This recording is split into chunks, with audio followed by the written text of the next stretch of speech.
Bonjour à tous, bienvenue sur la chaîne YouTube de PowerCamp. Je m'appelle Robin, je suis coach de gymnastique et dans cette vidéo, je vais vous apprendre à réaliser le mouvement du Glide Keep. Alors le Glide Keep, c'est un éducatif que j'affectionne tout particulièrement et que j'utilise dans la progression pour le bar muscle up, que ce soit dans mes programmations ou dans mes coachings avec mes athlètes. Mais avant de passer à l'exécution, il faut que vous compreniez qu'il existe plusieurs manières, plusieurs façons de réaliser un muscle up. D'un côté du spectre, on va avoir le muscle up type CrossFit où on a le muscle qui va rester plutôt à la verticale, on va avoir un tirage de bras qui arrive très tôt et on va arriver en bas du dips avant de pousser pour se retrouver bras tendus au-dessus de la barre. De l'autre côté, on va avoir le mouvement qu'on retrouve en gymnastique, c'est la bascule de gym où là, au contraire, on va avoir les pieds qui montent très très haut, on a le buste à l'horizontale et on va effectuer la transition pour se retrouver bras tendus directement en position de support. L'intérêt d'une bascule, c'est qu'on va avoir besoin de déployer moins de force et on va plutôt jouer sur le timing pour se retrouver bras tendus au-dessus de la barre. Moi aujourd'hui avec cette vidéo, en vous apprenant le Glide Keep, j'aimerais justement vous faire comprendre comment vous pouvez jouer sur ce timing pour utiliser un peu moins de force et avoir un muscle-up qui sera entre guillemets un peu hybride entre le muscle-up type CrossFit et le muscle-up type bascule de gym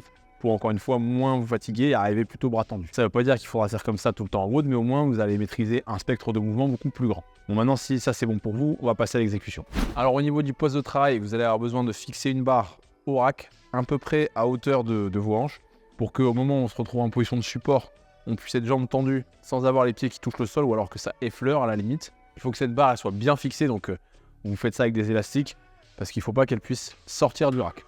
Et après, ça dépend de ce que vous avez dans votre salle. Mais si vous avez un tapis, ça peut être cool aussi. C'est pas obligatoire, mais vous allez voir, c'est quand même un peu plus confortable. Alors bien évidemment, ce mouvement du Glide Keep, je vais le décomposer en plusieurs étapes pour vous aider à mieux le réaliser. Donc première étape, ça va être notre position de départ. On va prendre un écartement à peu près main large hors épaule ou le même écartement que ce que vous prendriez si vous faisiez un bar muscle up ou des pull-up. Au niveau du placement des poignets, on va essayer de garder les poignets en flexion pour avoir les phalanges tournées vers le plafond. Je vous expliquerai après pourquoi. Et une fois qu'on a fait ça, on va déporter au maximum le bassin en avant pour venir mettre le grand dorsal en étirement. On a les fesses au sol, on a le bassin rétroversé, donc on est en rouleau, et on décolle légèrement les talons du sol. Donc ça, c'est notre position de départ et on garde le regard tourné vers l'avant. Donc ça, c'est notre position de départ. On garde bien le regard tourné vers l'avant. Deuxième étape, donc je vous dis tout à l'heure, on met le grand dorsal en étirement.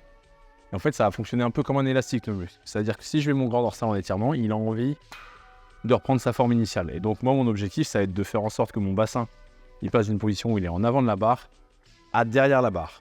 Et pour faire ça, comme je vous l'ai dit, je vais mettre mon grand dorsal en étirement, mais je vais aussi devoir effectuer une flexion de hanche ainsi qu'un press back ou un press down. Donc press back, press down, c'est le fait d'appuyer sur un objet en gardant les bras tendus. Et c'est pour ça qu'il faut qu'on ait les poignets légèrement cassés en flexion pour pouvoir appliquer de la force à l'objet. Donc je vous montre ça. Première étape, on va se remettre dans la position de départ en hollow. Donc ça c'est ma position de départ. Une fois que je suis là, je vais fermer mes hanches et essayer d'emmener mes pieds le plus proche possible de la barre. Et quand ils seront quasiment à 1 ou 2 cm de la barre, là je vais venir appuyer toutes mes forces et vous allez voir ce qui va se passer. Vous avez vu, mon bassin était en avant de la barre et la bascule en arrière. Donc je recommence, je regarde loin devant moi, je ferme les hanches, je presse. Et je reviens en position initiale. Je me redécale un petit peu vers l'avant, poignet cassé, abdos engagés, je ferme les hanches, je presse. Donc ça, c'était l'étape numéro 2. Alors je vous donne les 2-3 erreurs à éviter sur cette portion du mouvement, puisque vous imaginez bien que c'est déterminant pour la suite. Alors, ma première erreur, j'en ai déjà un petit peu parlé, ça va être de ne pas avoir les poignets cassés, donc avoir les poignets là par exemple, ce qui fait que je vais pouvoir tirer sur la barre, mais presser, ça va être beaucoup plus compliqué, je risque d'accrocher un peu des bras. Deuxième erreur, ça va être le fait de ne pas suffisamment déporter son bassin vers l'avant pour mettre en tension le grand dorsal. Et donc, par exemple, au lieu de me mettre dans cette position-là, je vais avoir mon bassin qui est plus proche de la barre. Et donc, il y aura moins de tension. Et qui dit moins de tension fait que, regardez, je ne vais pas réussir à générer d'énergie et je vais avoir du mal à faire basculer mon bassin de la position avant à l'arrière de la barre. Troisième erreur, cette fois-ci, ça ne va pas être de ne pas suffisamment déporter le bassin, mais de ne pas suffisamment fermer les hanches. Donc, admettons. J'ai la même position de départ que tout à l'heure. Donc là, rien à dire, c'est parfait. Mais au lieu d'emmener les pieds au niveau de la barre, je vais m'arrêter à peu près là. Et regardez ce qui se passe. C'est pareil, on va beaucoup moins loin et on perd son gainage. Donc on n'oublie pas, on va chercher le plus loin possible avec son bassin. On reste bien gainé, on ferme les hanches et on presse. Alors maintenant qu'on a effectué notre flexion de hanche, on va devoir effectuer une extension de hanche pour continuer notre mouvement, continuer à monter et à s'enrouler autour de la barre. Alors, petite astuce, s'il y en a qui ont du mal en termes de synchronisation sur ce mouvement, vous pouvez le travailler contre un mur pour, encore une fois, travailler votre coordination motrice pour après l'appliquer au mouvement sur la barre.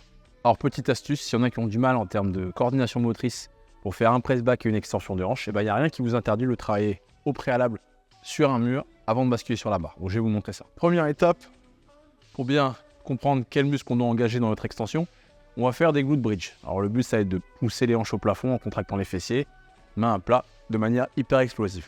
On relâche doucement et on explose. Ok, donc ça, vous pouvez m'en faire 10 par exemple pour vous chauffer. Et quand on est là, on sent bien les fessiers, les ischios et un petit peu les lombaires. Ça, c'est la première étape.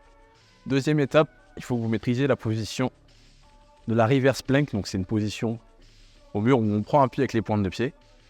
On pousse les hanches vers le plafond en extension complète et on met les bras basculés vers l'arrière. Il faut maintenir cette position pendant 10-15 secondes.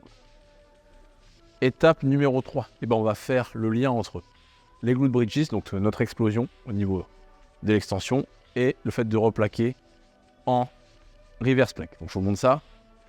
Donc une fois que je suis là, talon posé au mur, je vais venir fermer mes hanches à 90 tout doucement. Et dès que je vois mes pointes de pied, là je snap, je replaque. Et là vous avez vu, extension de hanche en replaquant contre le mur. Au moment où je replaque par contre, il faut que toute ma chaîne postérieure elle soit gainée, ischio, fessier et lombaire. Donc, je vous remontre encore. Ok. Alors si vous avez suivi, dernière étape, on va devoir faire notre extension de hanche avec le press back. Donc position de départ légèrement différente. On part avec les bras tendus au niveau des oreilles. On compresse les lombaires au sol. On fléchit et on vient replaquer. Je vous en remonte 2. Et la petite dernière pour la route.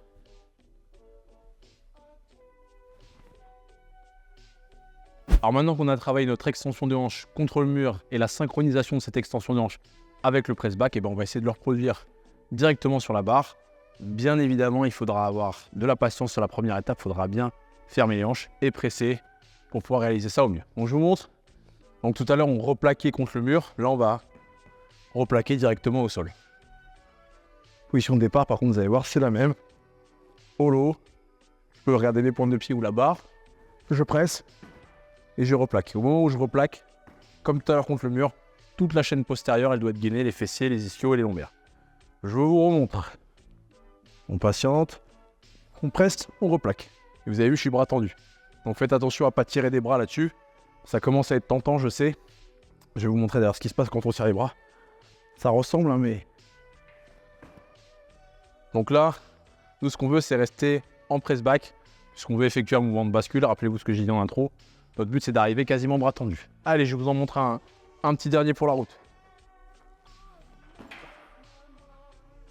Alors, quatrième et dernière étape de cette progression, ça va dépendre un petit peu d'où. Là où on s'était arrêté, vous étiez pieds plaqués au sol, en extension complète au niveau des hanches, bras tendus. Là, vous avez une première solution, c'est-à-dire que vous avez replaqué au sol, et donc vous allez devoir tirer des bras, effectuer un mouvement de sit-up, donc de flexion de buste, pour presser et vous retrouver en position de support. Donc ça va ressembler, si on enchaîne toutes les étapes, à peu près à ça. Ok? Donc ça, c'est déjà très bien. Maintenant, si vous voulez pousser le bouchon un peu plus loin, le but justement, ça va être de ne pas replaquer au sol, de continuer à vous enrouler autour de la barre, à bien kicker pour vous retrouver directement en position de support. Et là, ça va plutôt ressembler à ça. Donc en soi, bien évidemment, ce mouvement, il est plus dur parce qu'il va vous demander d'avoir un meilleur timing, une meilleure extension de hanche et un peu plus de presse pour bien vous retrouver en position de support. Mais ça vous montre un petit peu la progression que vous pouvez avoir, encore une fois, entre cette première version où on replaque au sol et on va tirer, et la version où on arrive directement bras tendus en support. Alors petit bonus pour ceux qui veulent aller plus loin, vous pouvez carrément essayer de les enchaîner. Donc, c'est-à-dire que vous allez arriver bras tendus, et de là il faudra être capable de s'éjecter, rebasculer sous la barre, reglisser en position de départ, puis repartir. Donc je vais essayer de vous faire ça. Et vous avez vu, j'ai remis les chaussettes parce que sinon je vais me brûler les pieds. Position de départ, c'est comme d'habitude, c'est le holo et les dorsaux en tension.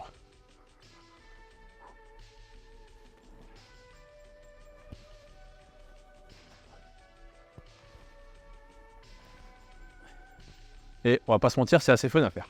Ça y est, on arrive à la fin de cette vidéo. J'espère que ça vous a plu. Encore une fois, le Glide Keep, c'est un éducatif que j'affectionne tout particulièrement parce qu'on peut l'utiliser avec beaucoup de profils d'athlètes différents, en allant du débutant jusqu'au confirmé. J'espère qu'encore une fois, cette vidéo va vous aider à le mettre en place correctement et que vous allez bosser de votre côté. Allez, à bientôt.